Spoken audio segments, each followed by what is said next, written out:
What would you do if you were trapped in a sack by a gang of ruthless thieves? Panic? Beg for mercy? Well, the hero of our story today did none of that. Instead, he used the one tool he had that was sharper than any knife: his clever mind. This is the story of Kael, the cobbler who proved that the best way to build wealth is to outsmart everyone trying to take it from you. Stick around, because this tale has not one, not two, but three brilliant tricks you won't forget. Our story begins in the sleepy village of Oakhaven, where a poor shoemaker named Kael lived with his wife Ilara. Times were tough. The village was too small for his trade, and soon they had no money even for bread. One evening, Kael made a decision. "Ilara, my love," he said, "I cannot stay here any longer. There is no work.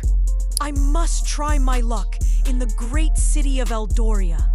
Perhaps there I can find a decent job." With a heavy heart, he packed his few tools and set off.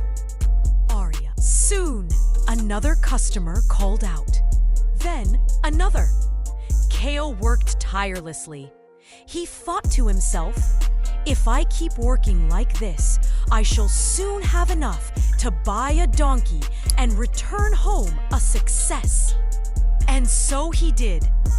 After weeks of hard work, he had saved 4 gold coins. With 2, he bought a fine donkey he named Pippin. With the other 2 safe in his pocket, he began the journey home to Ilara.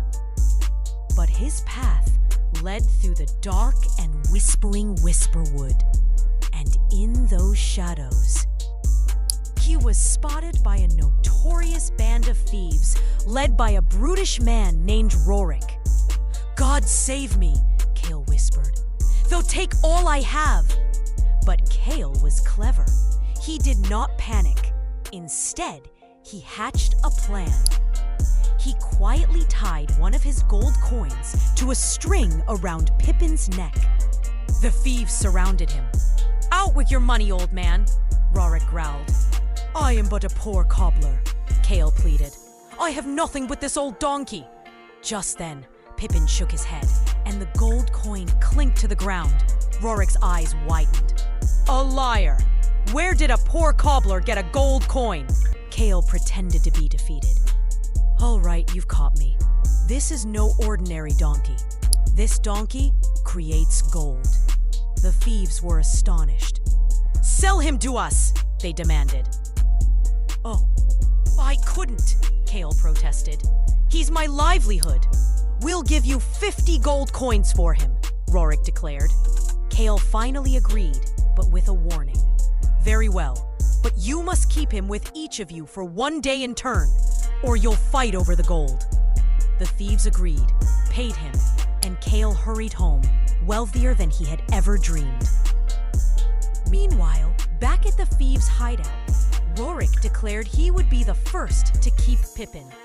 He slept in the stable, dreaming of golden mornings. But when he woke up, nothing. Not a single coin. He was furious, but said nothing, thinking he must have done something wrong. The next thief took Pippin. Again, nothing. One by one, each thief kept the donkey, and one by one, they were disappointed. They had been duped. "We will teach that cobbler a lesson," Rorik roared. "He will return our gold and regret the day he crossed us." They marched to Kael's new home, where he was tending a small poultry farm he had bought. Kael saw them coming. He rushed inside. "Ilara, listen carefully. When they ask for me, tell them I'm at the farm and send Barlow to get me." "Ilara, Barlow? But he's just our—" "Just do it," he said, and hid behind the house. The thieves arrived. "Where is that lying cobbler?" Rorik bellowed. Ilara, playing her part perfectly, said, "He's at the farm. Let me send Barlow to fetch him." She turned to their old sleepy dog. Barlow, go get your master. Tell him he has visitors. Barlow, seeing a squirrel, darted off into the fields. A few minutes later, Kael emerged from behind the house, brushing off his clothes. Ah, gentlemen, Barlow told me you were here. What can I do for you? The thieves were flabbergasted. Your dog talks? After some arguing, the thieves, ever greedy, demanded to buy the talking dog. After much pretended refusal, Kael reluctantly sold them Barlow for 40 gold coins. Of course, Barlow didn't talk.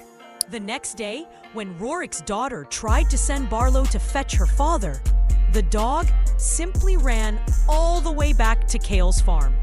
The thieves realized they'd been tricked. Again, their rage was legendary. This time, they stormed Kael's house, refusing to listen to any more of his stories. They stuffed him into a large sack. "We're taking you to the mudflats of misery to drown you," Rorik snarled. As they carried him through the hills, they passed a small stone church.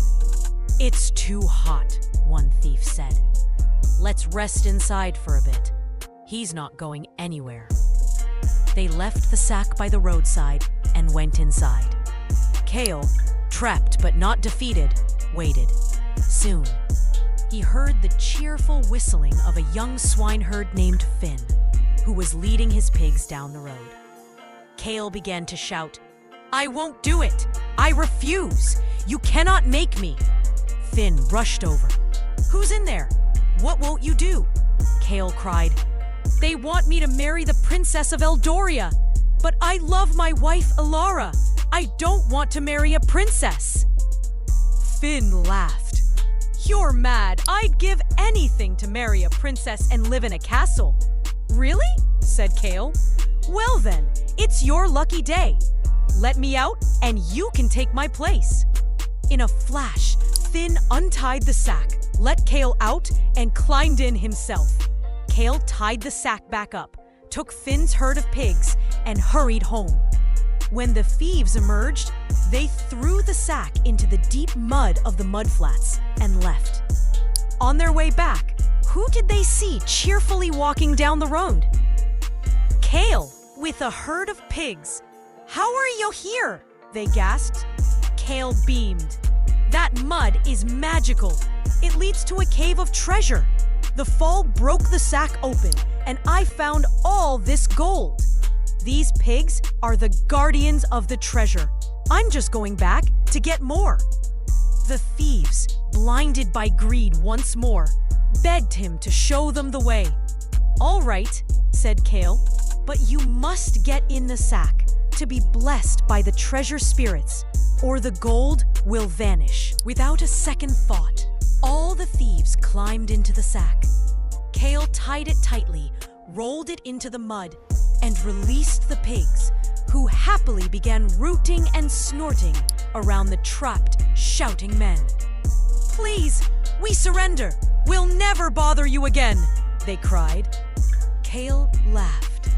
"Let that be a lesson. A sharp mind is better than a heavy fist." He returned home to Alara, and they lived a long, prosperous, and peaceful life, forever known as the cleverest couple in all the land. And that's the story of Kael the Cobbler, who used his wits to turn one gold coin into a lifetime of security. So, what was your favorite trick? Was it the gold-making donkey, the talking dog, or the magical mud? Let me know in the comments below. If you enjoyed this tale of cleverness, then do me a huge favor. Smash that like button to help other story lovers find this channel. Subscribe to Easy English Practice and ring the bell so you don't miss our next adventure into folklore and legend. Comment below with the word clever and tell me about a time you had to use your wits to get out of a tricky situation. Stories are power. Keep yours alive. Until next time.